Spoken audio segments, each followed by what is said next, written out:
paint them yellow to make them easy to see. We outfit them with flashing lights and mechanical signs to draw attention to their movements. And we enact traffic laws making it illegal to pass them when stopped. Their cargo is our children, and safety is our primary concern. Above all else, we want to be free from worry when our children are on a school bus, and we look for ways to protect them. But not every danger can be seen. Chemical toxins in the air children breathe, the surfaces they touch, and the food and water they eat and drink are affecting them in ways we are just now discovering. Concerns about the rising rates of asthma, neurobehavioral problems, cancer, and other environmentally mediated illnesses in children have prompted scientists to look more closely at the toxins to which children are regularly exposed. And the exhaust from school buses and other vehicles is one of the primary targets of investigation. Well, it's interesting to think about what diesel exhaust actually is. It's a complex mixture of many, many chemicals, and it's also composed of soot, the black stuff that you see coming out of diesel exhaust pipes. So what you have is a mixture of particles that are coated with lots of different chemicals. Many of them are known to be carcinogens without question, and in fact diesel exhaust is classified as a human carcinogen. It's a known cause of lung cancer in people. And we're seeing in the general population people who have never smoked and who have never lived with people who smoke, who are developing and dying of lung cancer. From all of the air contaminants that we know of that are carcinogens, this really shouldn't surprise us, and diesel exhaust is one of the major culprits. Before we had the policy in place, idling was a problem. I had numerous complaints. I had complaints of my own when I go out there and see buses that would sit and just spewing out gases into the atmosphere and doing nothing. We have to find every way that we can to not pollute the environment, and we have an obligation on a broad scope basis to use every precautionary measure that we can use that makes good sense for people. The acute effects of exposure to diesel exhaust have been well documented, but advanced technologies are allowing scientists to focus their efforts more closely on the effects of long-term, low-level exposures. Most of the emphasis in research had been on treatment, and prevention had been neglected, partly because we didn't have very sharp tools to look at the sometimes subtle effects of environmental pollutants as they interact with other types of risk factors.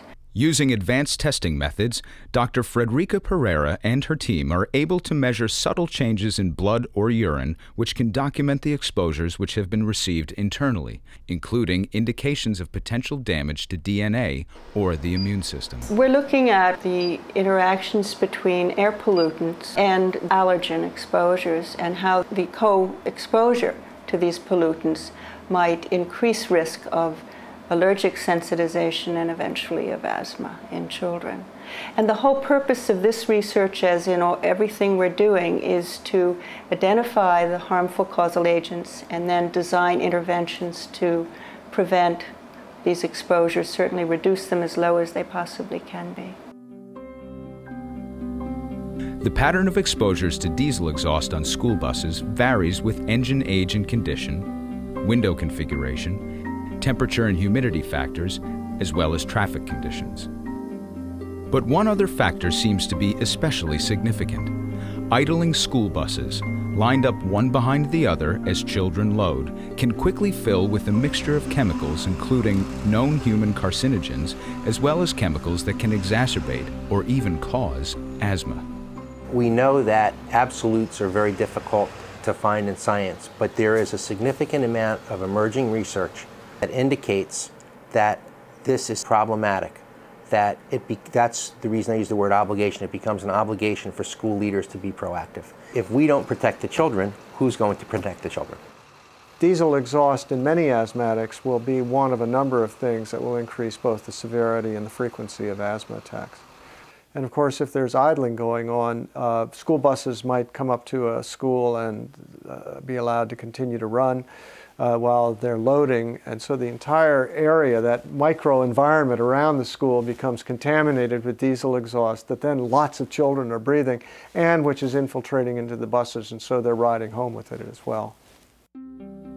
New technologies in fuel formulation and engine design will eventually help reduce the toxins in diesel exhaust. But change will take time and cost money. In the meantime, children will continue to be at risk.